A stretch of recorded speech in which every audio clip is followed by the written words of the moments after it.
Gaza में Hamas chief के घर पर हमला हुआ है। हमास चीफ इस्माइल हानिया के घर पर यह हमला किया। इस वक्त कतर में रह रहा है हमास का चीफ। घर में कौन था इसकी अभी तक कोई जानकारी नहीं है। घर पर ड्रोन से मिसाइल हमला किया गया है, तो यह बहुत बड़ी खबर है। गाजा में जो इस्माइल हानिया है, जो हमास का चीफ है, जो इस वक्त कतर में है और वहीं से लगातार वो हमास के लड़ाकों को डायरेक्ट कर रहा है, लेकिन गाजा में इसके घर पर हमला किया गया।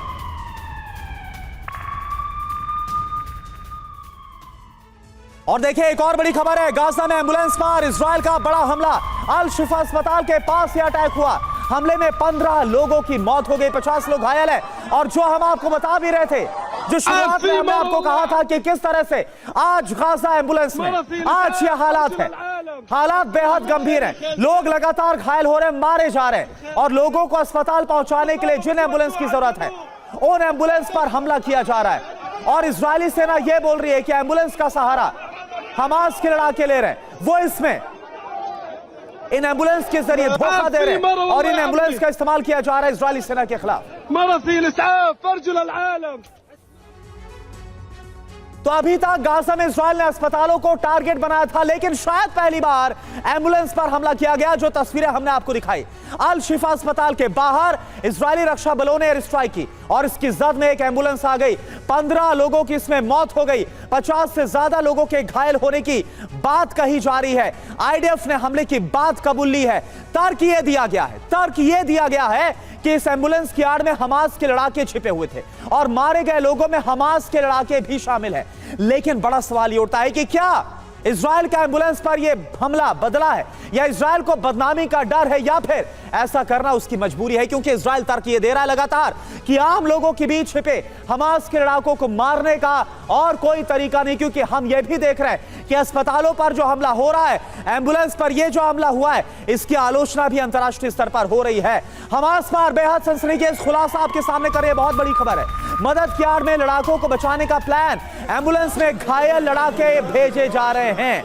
यह हमास के लड़ाके जो घायल हो रहे हैं उन्हें एम्बुलेंस के जरिए भेजा जा रहा है। घायल नागरिकों को भेजने की इजाजत थी, खुलासे के बाद फिलहाल मदद रुक गई है। तो यह बहुत बड़ी खबर आ रही है कि किस तरह से नागरिकों को जिस एम्बुलेंस से भेजना था उसका इस्तेमाल हमास के लिए किया जा रहा है। तो इजराइल अगर यह कह रहा है कि एम्बुलेंस की आड़ में हमास आईडीएफ की आंखों में धूल झोंकने की कोशिश कर रहा है, तो इस बात को काफी हद तक सही साबित करने वाला एक खुलासा भी हुआ है। खुलासा यह हुआ है कि जिस एम्बुलेंस में राफा बॉर्डर के जरिए घायल लोगों को इलाज के लिए मिस्र भेजा जाना था, उसमें हमास के घायल लड़ाकों को भेजने की कोशिश थी, जबकि मदद वाली एम्बुलेंस की सुविधा सिर्फ और सिर्फ आम लोगों के लिए रखी गई थी। इसका खुलासा जैसे ही हुआ तो फिलहाल इस मदद को भी रोक दिया गया है, जबकि चिंता इस बात की है कि हमास एम्बुलेंस का इस्तेमाल अपनी ढाल के तौर पर कर रहा है। इजराइल यही बता रहा है और इसी बात को दोहरा रहा है कि हमास के आतंकी एम्बुलेंस में छिपे हुए हैं, हमास ईंधन मांग रहा है। यह हवाला देकर कि एम्बुलेंस नहीं चलेंगे तो मरीजों को दिक्कत हो जाएगी, लेकिन इजराइल का यह कहना है कि हमास की तो यह चाल है और ईंधन का इस्तेमाल हमास अपने लिए करेगा। एम्बुलेंस हमले को लेकर हमास यह कह रहा है कि इजराइल निर्दोष लोगों को मार रहा है, जबकि इजराइल यह कह रहा है कि हमास बेगुनाह लोगों को ढाल बना रहा है और उनके पीछे छिपकर इजराइल पर हमला कर रहा है। डेनी सर, मैं आपके पास आना चाहूंगा, यह जो हो रहा है एम्बुलेंस पर हमला होना, क्या आपको इजराइल का जो तर्क है वो सही लग रहा है? क्योंकि 15 मौतें, कई लोग घायल और बड़ी संख्या में आम लोग हैं जिनके बारे में कहा जा रहा है जो मारे गए। देखिए, हम जानते हैं कि युद्ध में सबसे पहला कैजुअलिटी हमेशा सच का ही होता है, सत्य का होता है। तो मैं ये मानता हूं कि ये एम्बुलेंस पे अटैक अगेन युद्ध का एक भयानक रूप है। इसमें 3 पॉसिबिलिटीज मैं देखता हूं। सबसे पहला चीज है कि इजराइल को इंटेलिजेंस था कि इसमें से हमास टेररिस्ट जा रहे थे और उन्होंने स्ट्राइक किया।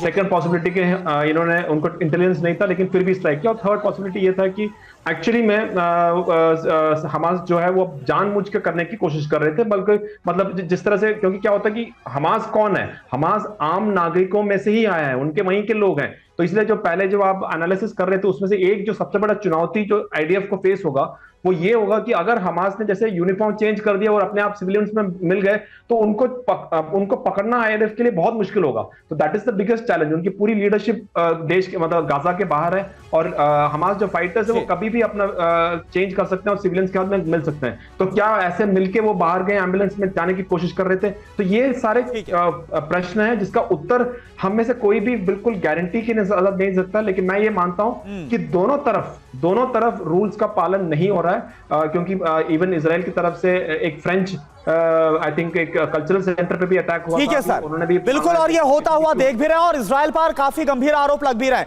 लेकिन इस बीच संजय मैसरन सर, मैं आपके पास आ रहा हूं। यह बताइए कि हमने रशिया यूक्रेन वॉर में भी लगातार 1.5 साल से देख रहे हैं कैसे कोलेटरल डैमेज का नाम दे दिया जाता है अगर आम लोग मारे जाते हैं। यहां पर भी तो ये चुनौती है, आम लोग मारे जा रहे हैं और 9,000 से ज्यादा ये आंकड़ा हो रहा है। कैसे ये सब ठीक होगा, कैसे इसको बैलेंस किया जा सकता है? देखिए, कोलैटरल डैमेज जब होता है जब वहां की सरकार, और आज गाजा की सरकार एक्चुअली हमास है, वो पॉलिटिकली इलेक्टेड सरकार है, उसकी जिम्मेदारी है अपने लोगों को बचाना। भारत और पाकिस्तान के बीच में जब युद्ध होता है, बॉर्डर पे जितने भी हमारे सिविलियन हैं उनको हम वहां से उनके गांव से विकेट कराते हैं। ये फर्ज वहां की हमास की है। वो तो उसको जैसे कर्नल डिमरी ने भी बोला, वो उनको अपनी ढाल बना रहे हैं। वो और मैं अफगानिस्तान में था, मेरे को याद है वहां पर कई बार एम्बुलेंसेज ये टेररिस्ट ने इस्तेमाल की है और काय के लिए, वो सुसाइड बॉम्बिंग के लिए अमेरिकन फोर्सेस पे।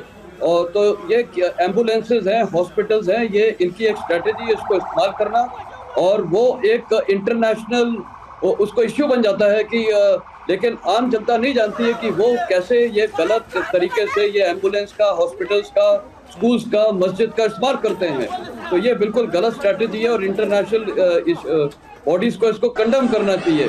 और वो इसी का फायदा उठा रहे हैं और वो दुनिया उसको उसके बरखिलाफ देख के वो इसको कंडेम करती है। तो कहने का मतलब ये भी एक स्ट्रेटेजी है। और आज की तारीख में इनके पास सबसे 2 बड़े हथियार जो हमास के पास हैं, वो उनकी खुद की जनता है जिनको उन्होंने मरने के लिए रखा है, और दूसरे हैं ये जो इजरायली होस्टेजेस जिनको उन्होंने वहां पर रखा हुआ है। ये सबसे बड़े इनके लिए हथियार हैं और इजरायली सेना के लिए सबसे बड़ी चुनौती भी यही है। देखिए, इजरायली सेना का कंडेमनेशन बार बार क्यों हो रहा है? ये सिविलियन कैजुअलिटीज होती हैं और उसी को कोलैटरल डैमेज बोलते हैं हम। कोलैटरल डैमेज कौन करवा रहा है? हमास, जो वहाँ की सिलेक्टेड गवर्नमेंट है। तो मेरे को तो कई बार हैरानी होती है कि वो जनता इसको टॉलरेट कैसे कर रही है। उन्होंने वहां उनको खाना नहीं दे रहे हैं, सब कुछ नहीं दे रहा। आपने वो देखा किस प्रकार वो हमास का फाइटर इतने जोश के साथ आ रहा था। कोई जिसको खाना नहीं मिल रहा, पानी नहीं मिल रहा है, आज 29 डे है, वो लड़ नहीं सकता है। तो ये सब कुछ वेल स्टॉक्ड है, मर रहे हैं इनकी जनता। और आप देखिएगा वक्त आएगा जो फिलिस्तीन जनता है इनके खिलाफ फाइनली होगी एक दिन, वो भी वक्त आएगा। क्योंकि जिस प्रकार मैंने अफगानिस्तान में देखा है, पाकिस्तान में आप देख लिए, जो आज वो जो टेररिस्ट को सपोर्ट करते हैं वही वापस रिक्रेट करते हैं। तो यहाँ पर भी होगा, वक्त लगेगा और ये जो लड़ाई है ये इजरायली सेना जीतेगी।